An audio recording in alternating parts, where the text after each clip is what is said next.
ในวันที่20มิถุนายน2025ที่ห้องประชุมใหญ่กรมสื่อสารกระทรวงการเงินได้มีการเซ็นยั่งยืนเอาผู้ประกอบการมาตรฐาน AEO ให้แก่บริษัท Huawei เทคโนโลยีลาวจำกัดผู้เดียวโดยการเข้าร่วมเป็นสักขีพยานของท่านสุริวัฒน์ สุวรรณจุมคำรองรัฐมนตรีกระทรวงการเงินและท่านจันทบุญสุขอรุณรองรัฐมนตรีกระทรวงอุตสาหกรรมและการค้าพร้อมโดยบรรดาหัวหน้ากรมออมข้างกระทรวงการเงินหัวหน้าแผนกออมข้างกรมภาษีหัวหน้าภาษีประจำนครหลวงเวียงจันทร์ภาษีประจำแขวงคณะด้านภาษีสากลคณะบริษัท Huawei เทคโนโลยีลาวจำกัดผู้เดียวและแขกที่ถูกเชิญเข้าร่วมในกองประชุมได้รับฟังการผ่านข้อตกลงของท่านรัฐมนตรีกระทรวงการเงินว่าโดยการอนุมัติให้กรมภาษีจัดตั้งพิธีเซ็นสัญญาค้ำประกันในการจัดตั้งปฏิบัติแผนงานผู้ประกอบการมาตรฐาน AEO และมอบใบยั่งยืน AEO ให้แก่บริษัท Huawei เทคโนโลยีลาวจำกัดผู้เดียวฉบับเลขที่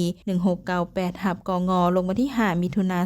2025รับฟังความเป็นมาและสภาพการดำเนินการด้านมาตรฐานเงื่อนไขในการตรวจสอบทางด้านเอกสารและสถานที่บริษัทในโอกาสนี้ได้รับฟังการโอ้ล้มของท่านสุริวัฒน์ สุวรรณจุมคำรองรัฐมนตรีกระทรวงการเงินซึ่งท่านให้ฮู้ว่าโครงการ AEO เป็นโครงการสุ่มใส่บรรดาบริษัทหรือผู้ประกอบการที่นอนในตองโซการค้าเซ็นผู้นำเข้าผู้ส่งออกผู้บริการแจ้งภาษีผู้บริการขนส่งรวมถึงผู้บริการสร้างให้มีความปลอดภัยในตองโซธุรกิจหลีกเลี่ยงการก่อการร้ายและปกป้องสังคมอยู่ในระดับสากลเช่นองค์การการค้าโลกและองค์การภาษีก็ได้มีข้อกำหนดชัดเจนเกี่ยวกับการจัดตั้งปฏิบัติโครงการ AEO ในภาคพื้นก็เช่นเดียวกันได้มีการริเริ่มโครงการ AEO ที่โดดเด่นในอาเซียนก็แม่นสป.จีนฮ่องกงไต้หวันญี่ปุ่นเกาหลี